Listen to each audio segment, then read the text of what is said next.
Welcome to Midnight Delight, where nightmares come to play. Tonight we're diving into the heart of the unknown, exploring the shadows and the whispers that creep into our reality when we least expect it. Out here we'll encounter ancient curses, forgotten legends, and creatures lurking just beyond the safety of the campfire's light. So if you think you can handle the darkness, grab your flashlight, settle in, and listen close. Because once you start down this path, there's no turning back. Remember, every story holds a sliver of truth, and sometimes the truth is far more terrifying than fiction. It started with the circles. They appeared in my fields one morning, carved right into my crops. Big, twisting, perfectly circular patterns stretching across acres. I'd seen pictures of crop circles before, sure, but seeing one up close was something entirely different. At first, I thought it was a prank, just some kids trying to mess with the old farmer on the edge of town. I almost laughed, thinking of the effort it must have taken. But I couldn't shake this gnawing feeling in my gut. Something about the way those patterns twisted and turned. It didn't feel right. It felt otherworldly. The circles were dead center in my cornfield. Every stalk in those circles was flattened but not broken. Like they'd been pressed down by something enormous and perfectly heavy. No sign of tracks, no tire marks, nothing. I shrugged it off that morning, figured I'd just fix it up later. But I couldn't shake the feeling of being watched. The hairs on my arms prickled every time I got close to those circles. By nightfall, that field was all I could think about. Just standing in my living room, staring out the window toward that dark stretch of land. That night I couldn't sleep. I kept glancing out the window. The field was quiet, and then, just around midnight, I noticed a light. Not a bright, obvious light, more like a faint, eerie glow hovering above the crop circles. I tried to tell myself it was moonlight reflecting off the mist or something like that. But this was different. This light pulsed, slow and steady, like it was breathing. The next morning I went out to check the fields again. The circles were still there, clear as day, but this time something else caught my attention. The corn around the circles, it was dying. Stalks that were green and strong just the day before were turning brown and brittle. It spread outward from the circles like some kind of infection. I tried to push down the panic rising in my chest, tried to convince myself it was some disease or pest, but deep down I knew better. It wasn't just the corn either.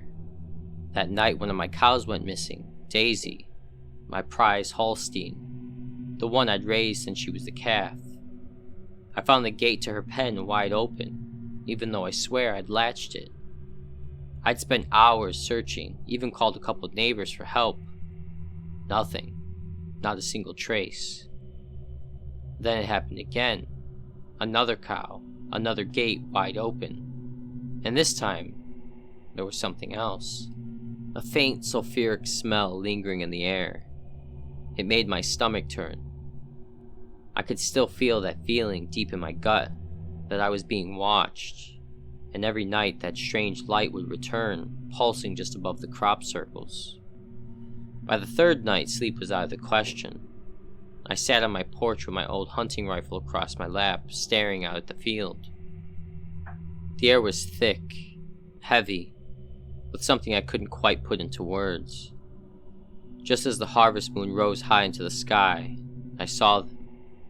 Tiny lights darting through the sky, blinking in and out like fireflies. They were too fast, too sharp to be planes or satellites. My heart hammered in my chest as I watched them zip across the sky, spiraling down toward the circles. I stumbled off the porch, my rifle clutched tight. I couldn't explain what I was feeling. It was like my feet moved without my brain giving the order. I walked toward the circles, the hair on the back of my neck standing on end. The lights started to get closer, forming a pattern above the field. They were silent, no engine hum, no rush of air, just pure silence. As I got closer, I realized the patterns above matched the circles below, as if they were mirrors of each other. And then, just as I was about to step into the first circle, a blinding white light flashed down from the sky, freezing me in place. I couldn't move. I couldn't even blink. All I could do was stand there, heart racing as the light drilled into me. And then I heard it. A voice. Not out loud, but in my head. Cold, distant, like it was brushing up against my mind from far away. I only made out one word. Prepare. The word echoed, pulsing through me with every beat of that white light. I wanted to scream, but I couldn't make a sound. The light grew brighter, hotter, until it felt like my skin was burning, like it was peeling away from my bones. And then, just as suddenly as it had come, it was gone. I fell to my knees, gasping, my vision blurred. When I finally managed to look up, the lights were gone. The field was empty and everything was quiet again. I don't remember how long I stayed there. Eventually, I got up and stumbled back to the house. When I looked into the mirror, my face was pale, hollow. There was a mark on my chest, right over my heart. A small circular burn, like I'd been branded. The next few days were a blur. My crops kept dying, spreading out in rings from the original circles. I stopped sleeping. Every time I closed my eyes, I'd see that light, feel that voice in my head. Animals kept disappearing. Chickens, goats, even the stray dog that sometimes wanders by. All gone without a trace. The town started talking. Rumors spread fast in a place like this. People whispered about curses, about aliens. Some folks came by to take a look, but no one stayed long. They said they felt something wrong. The night before the harvest moon, the lights came back. I watched from my porch as they floated down, hovering just above the ground. This time I could see them more clearly. Small, round, metallic shapes, like spinning silver discs, each one pulsating with that same eerie glow. They moved in unison, dancing over the circles in a rhythm that made my head spin. Then, just as the harvest moon peaked in the sky, they stopped. One of the discs drifted closer, hovering right in front of me. I could see my reflection in its surface, pale and terrified. And then, without warning, a beam of light shot out, hitting me square in the chest. It felt like fire, like ice, like 1,000 needles piercing my skin all at once. The voice returned, colder this time, sharper. Prepare for the harvest, it said. The light faded, and I crumpled to the ground.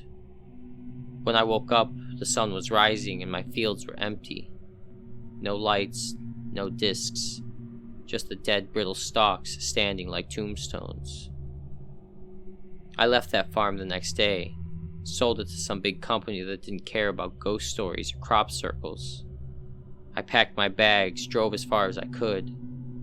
But every night, when I close my eyes, I see those lights. I hear that voice echoing in my head. And every year when the harvest moon rises, I feel a burning ache in my chest, right over that mark. I don't know what it means, but I know one thing for sure. They'll be back. I still remember the day we got the call about the missing crew. I was just sitting in the mess hall with my buddy Danny when the foreman came in, looking grim. A logging crew had vanished a few miles north of our site, deep in the old growth forests of Washington. No radio contact, no sign of trouble, nothing. Just gone. Probably just got lost, I told Danny, trying to keep my voice steady. But even as I said it, I didn't believe it. The crew knew the area well. They'd been logging those woods for years. The foreman put together a search party, 6 of us, armed with flashlights, gear, and a couple hunting rifles. I thought it was overkill, but looking back, I wish we brought more. We set out just before dusk, heading into the thick of the woods. The trees there are massive, ancient, their roots twisting like old bones beneath the mossy ground. It's beautiful, sure, but it's the kind of beauty that hides things, the kind that makes you feel like something's watching you, even if you can't see it. The first thing we found was the footprints. We hadn't been walking for more than an hour when Danny spotted them. Huge impressions in the soft earth, each print twice the size of my boot. They were deep, like whatever made them weighed a ton. We all just stood there staring at them, not saying a word. I don't know what we were waiting for. Maybe for someone to laugh and say it was all a joke. But nobody did. Could be a bear? One of the guys muttered, but his voice was shaky. We all knew better. Bears don't walk in perfect lines like that, and they sure as hell don't have feet that look like a man's, just 10 times bigger. As we moved on, we started finding other things. Trees snapped in half, thick trunks that had been broken like they were twigs. Claw marks raked across the bark, some of them higher than a man could reach even if he was standing on a ladder. And then there were the smells. Every once in a while we'd catch a whiff of something foul, like rotting meat mixed with wet fur. It would come in waves so strong you'd gag, and then it would disappear, leaving the air cold and empty. Night fell fast out there too. The shadows stretched longer, swallowing up what little light we had left, and soon we were just a few beams of flashlights bobbing through the darkness. The forest went quiet. No birds, no rustling leaves, just the sound of our own footsteps crunching on the ground. And then came the screams. It was faint at first, like an echo carried on the wind, but as we walked it got louder. A high-pitched wailing that made my skin crawl. It didn't sound human. It was a scream mixed with a howl, the kind of sound that digs into your bones and makes you want to run, even if you don't know what from. We all froze, shining our flashlights into the trees, looking for the source. The sound faded, replaced by a deep, guttural growl, like something was warning us to stay back. Danny's hand was shaking so bad he could barely hold his light steady. We looked at each other, silently asking the same question. Should we turn back?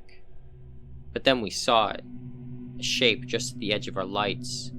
Huge, covered in thick, dark fur, standing between two trees like a shadow-given form. It had broad shoulders, arms that hung down past its knees, and eyes that glowed in the dark, watching us with a kind of cold, unsettling intelligence. For a second, none of us moved. We just stared at it, and it stared back. And then it turned and vanished into the trees, as silent as a whisper. We all let out the breaths we'd been holding, trying to convince ourselves we hadn't really seen it, that it was just a trick of the light, or our minds playing games. But deep down we knew we weren't alone.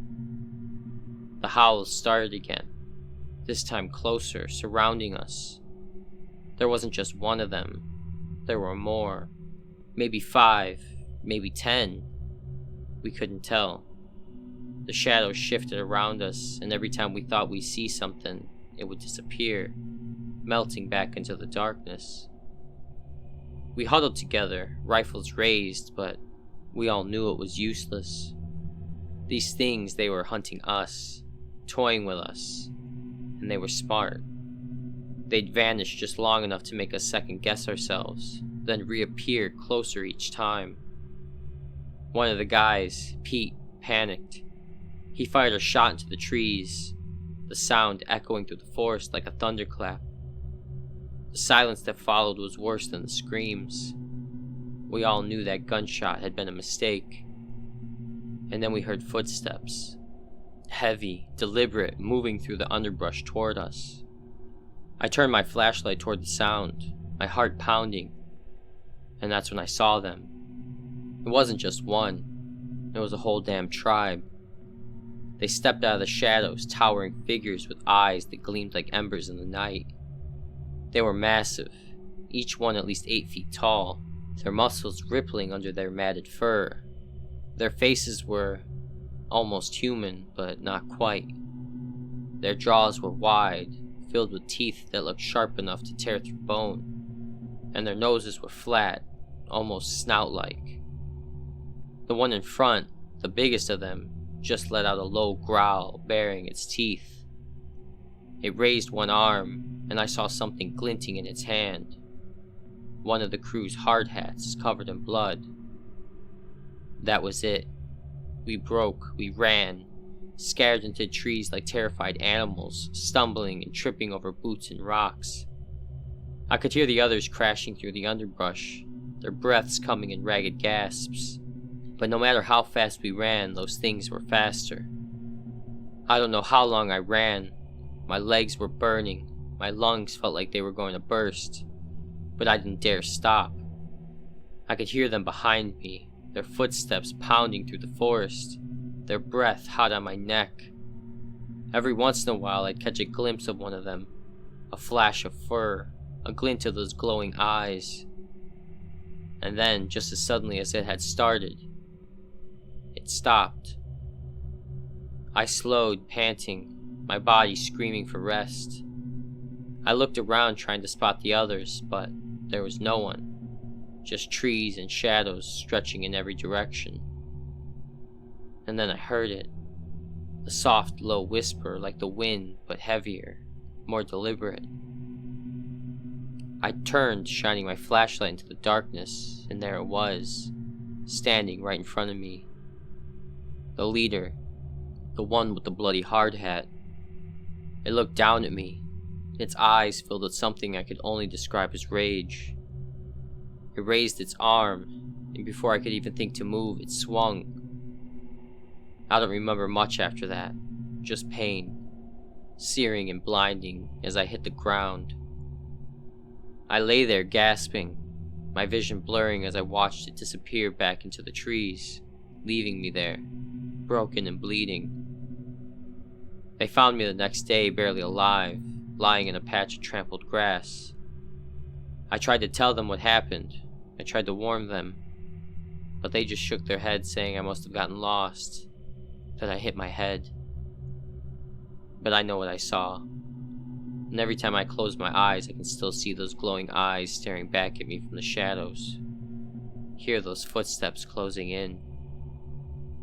So if you ever find yourself in the deep woods of the Pacific Northwest, and you hear a howl that sounds almost human, do yourself a favor. Run, and don't look back. It all started on the 4th day of the dig. We were tearing down what was supposed to be an old ruin deep in some forgotten corner of Greece. Some folks in the crew said it was sacred land, something about the gods or curses. But, as always, the bosses didn't care. Money talks, right? And we were just there to do a job. Clear the rubble, level the ground, and prep it for the shiny new hotel they were going to build. That morning we found something strange.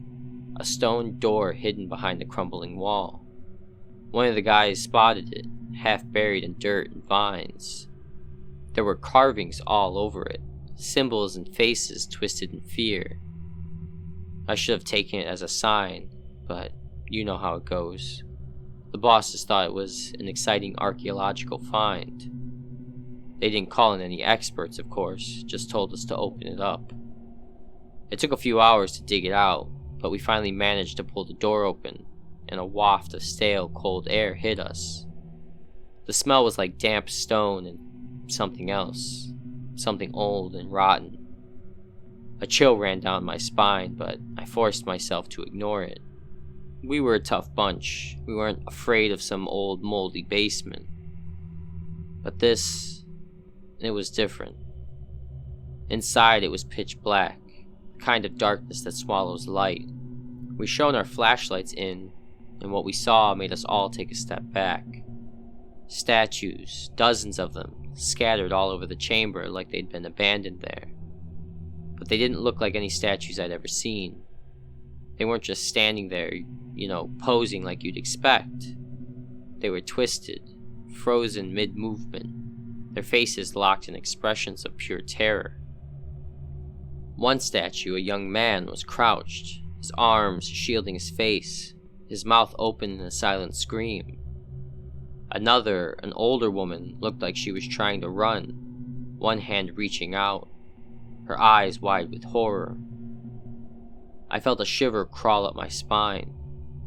They looked too real, like they'd been captured in a single moment of fear. Probably just ancient art, the boss said, laughing it off like it was nothing. But I noticed he didn't step into that chamber. None of us wanted to go in, but, orders are orders. So a few of the guys started clearing debris around the statues, brushing away centuries of dust. I stayed near the entrance, the hairs on the back of my neck prickling. I couldn't shake the feeling that something was watching us from the darkness. Then one of the guys, Costas, found something. A mirror tucked in the hand of one of the statues. It was tarnished, but still reflective. He held it up, grinning, showing off his find. I don't know what it was about that mirror, but as soon as he held it up, I felt this overwhelming dread, like a weight pressing down on my chest. Costas looked into it, his grin faltering and his face went pale. He stumbled back, muttering something in Greek, his eyes wide with fear. "What's wrong?" I asked, but he didn't answer. He just dropped the mirror and it shattered on the stone floor, fragments scattering everywhere. After that, things got strange. The first one to disappear was Leo, a big guy, always laughing, always cracking jokes. He was working late one night, finishing up some loose ends around the site. No one saw him leave, but when we showed up the next morning, his tools were just lying there, right next to one of those statues. The thing was that the statue wasn't there the night before. It was a new one. A man frozen in place, his face twisted in a scream. The crew started whispering. Some of the locals, they believed in the old myths and old stories. They said we disturbed something that should have stayed buried. A curse. A monster. A gorgon. I laughed it off at first. Monsters? In real life? No way. But as the days went by, more guys went missing, and new statues showed up. Statues that looked too familiar. Statues that looked like my friends. Then the visions started. It was late one night and I was working alone. I told myself I was just imagining things, that it was all in my head. But I kept feeling eyes on me, a presence lurking just outside the reach of my flashlight. I turned and there it was, a shadow, something slithering along the walls, disappearing into the darkness. I heard a whisper, low and hissing, like snakes sliding over stone. "Look at me," it said, so soft I could barely hear it. But the words wrapped around me, chilling me to the bone. I felt my head turning, like I was being drawn, like something wanted me to look back. I fought it, stumbling forward, my legs shaking. When I finally looked away, I was sweating, my heart pounding. I stumbled out of that chamber, gasping for air, the vision still replaying in my mind. The next morning, the boss tried to brush it off as exhaustion, said we were all overreacting. But when he stepped into the chamber himself, he came out pale and shaking. He didn't say a word, just packed up and left, hopping on the next flight out of Greece. That's when we knew it was real. More of us left after that, but I stayed. I don't know why. Maybe I was curious. Maybe I was just stupid. Either way, I should have gone with them. The last night I was alone, the site deserted. I thought I'd try to figure it out, to get some answers. I crept back to that cursed chamber, flashlight in hand, my heart thundering in my chest. The statues loomed around me, shadows twisting over their faces, their eyes staring at me, accusing me. And then I heard it again. That voice, soft and seductive, echoing off the stone walls. Look at me. My flashlight flickered, and for a moment I saw her. Her figure, cloaked in shadows, her hair writhing like snakes, her eyes dark, hollow, and endless. I felt her gaze, felt it pulling me in, and I couldn't move. My muscles locked, my body freezing in place. I felt the stone creeping up my legs, tightening around my chest, making it harder and harder to breathe. I wanted to scream, but my mouth wouldn't open. All I could do was stare, helpless, as the stone climbed up my throat, over my jaw, creeping up my face. As the last of my vision faded, I saw her face, inches from mine. Her lips curled into a smile, cruel and cold, and she whispered, "You are mine." And then darkness. They found me the next day, or what was left of me. Another statue. One more addition to the Chamber of Terror. My face frozen in horror for all eternity. If you ever find yourself in an ancient place and you hear that whisper, that soft, deadly voice asking you to look, run. And whenever you do, don't look back. Thanks for joining me here at Midnight Delight. If you're brave enough to return, I'll have more tales to chill your spine and keep you up at night. And remember, out there in the darkness, some things are waiting to be seen, waiting to be heard, and maybe waiting for you. If you enjoyed tonight's story, don't forget to like, subscribe, and share with those who dare to listen. And as always, sleep tight, if you can.